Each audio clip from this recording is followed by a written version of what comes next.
What's up, Yoon-Fam? It is I, Mark Yoon. In today's video, we're going to be covering a topic that I've also wanted to cover for a while, and this is going to have a follow-up tomorrow with some of the Yoon-Fam and what they feel this topic holds, and anything that goes in with that. And for me, that is the ultimate seed, what it's going to become, what role it plays. I guess this was just going to be rampant speculation for this, because while the seeds are there, there's nothing really definitive or concrete about the intention of Azwel at this point, at least his direct attention to what his goals are. It's not really clear as to what they are at this point, which I think they're going to allude and actually explain more in the 7th game.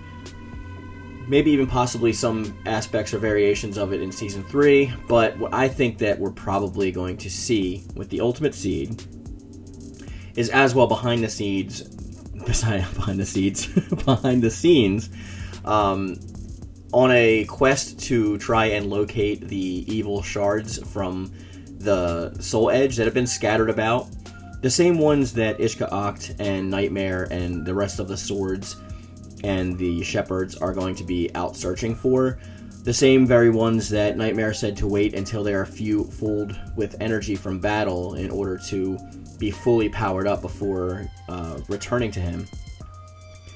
I think we're going to see a couple different people focus on these, maybe a couple of different organizations or teams. Now, I think that Zasalamel is going to be working behind the scenes with some of our heroes, trying to find these shards and stand in the way of Ishka-Oct and the rest of the gang from actually gaining the seeds, because we're going to see some real powerful people come about, let's just say, if those seeds are returned to Nightmare. And same goes with other variations of the characters in the team as well. Like, I think Azwel is also going to be seeking these shards out, because once he gets these shards, once he ascertains them, he can use them to fuse with the Astral Fissure's power that the conduit has released and powered up and gotten to create his ultimate seed, which will probably come in the form of a third sword. I think there's a lot of people that are saying that this is going to be an artificial Soul Edge or Soul Calibur. It's going to be a sword that is either more powerful than the two, or is somehow going to fuse the two together, something akin to that. I can't really speak too much on that. I can only give my theories and my hypotheses on that thus far. But we're going to have Azwel behind the scenes, I believe, working with certain characters. And I think this is going to lead to the brainwashing aspect. So I think the brainwashing that I'm talking about is he's going to put Viola and SCVI under a spell to have them act like they're working with the swords and shepherds of their own accord, but they're going to be, brainwashed into gathering the shards for him specifically so that he can finalize the last aspects of his ultimate seed and bring that into fruition, completing his plans. This is going to be unbeknownst or beknownst to Ishka-Oct. I don't know if she's going to find out or catch wind of this and just allow them to gather these shards, since they're both in line with her and Nightmare's ultimate goals, and then try to stop them once they actually ascertain or gather any of these said shards, whether that be after they are finished gathering their own, or whether it be every step of the way is yet to be seen. And then we're going to have, as I said, Zasalamel pulling some strings from behind the scenes, possibly working with the Evolve organization to try and get these seeds before these shards before they are ascertained by any of the other two groups. So this is where I think the conflict is going to come into a head, where we see the three groups coming together to try and fight over these shards as they're fully powered up. I do think we're going to see the good guys lose in this aspect, whether that is the team that is led by Zasalamel and his plans, or whether the victory goes to Azwel and the people that he is recruiting to try and gather these. Worst case scenario is Ishka-Oct actually remains victorious, which uses the ultimate seed to create like a new Nightmare, or brings forth Algol from the astral world or realm or whatever. And I think this is going to leave our conduit powerless, not dead, so that our conduit can lead to some kind of retribution in the follow-up or in the DLC as to stopping them, or even in the second story mode, like if we have a second variation of the story, such as Lever of Souls or Chronicles of the Sword, something like that.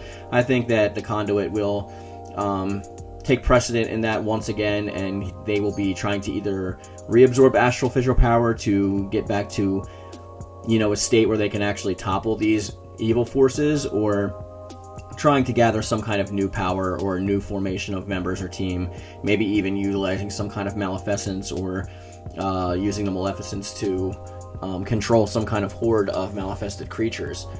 Taking that power away from Nightmare or stripping him of the sword, one of these things is probably my guess on what's going to happen. I think this is going to be the main focus of the next game, the awakening or the reemergence of whatever this strong power is. I have a feeling it might be Algol. Some people are in agreement with me. I'm not exactly 100% sure on that. But we do see that disembodied voice talking to Ishka Act during the DLC of Season 2, the finalization of it, which was Hwang Sung-young's story mode. And then we also saw like bits and pieces for Mitsurugi and whatnot. But I think these characters are all going to be working towards the same ends, but are going to be clashing with each other along the way. And I think that's a really good way that they can actually start the story to branch it into unknown territory, is having these groups all coming together and clashing. It's similar to what they've done in the past, but different enough to where it will feel fresh and new. And I think that we can actually put our own, you know, summarization onto there, or try and see what the goals of all the parties involved are going to be, and it'll make it a lot more interesting than just having a antagonistic team versus a protagonistic team. I think having the conduit separate from the Azwel organization, you know, that's also separate from Grow and now Curtis, and the swords and the shepherds, and Zasalamel and his forces, and Azwel and his forces, having all of these separate groups and entities trying to get the same thing is really going to lend for a suspenseful story, a well-told story, and give a lot of interaction for character interactions and growth and story narration growth and things of that nature. So I think we should be really excited for what the future can hold. Could they mess up the story and just make it a simple one, a simple plot? Sure, of course they could, but I'm hoping we're going to see something more towards what I'm talking about today, because that would just interest my curiosity, and it would pique my interest in whatever they're going to happen for the future, and I would hope that they would do something narratively interesting like that. But tomorrow we're going to be doing a video where I asked 3 of the Yoon-Fam members and Yoon Squad what they should actually, what they think the ultimate seed is going to be and what role it's going to play. So I hope you tune in tomorrow for that. And then we are also going to be having a new series every Thursday for the foreseeable future.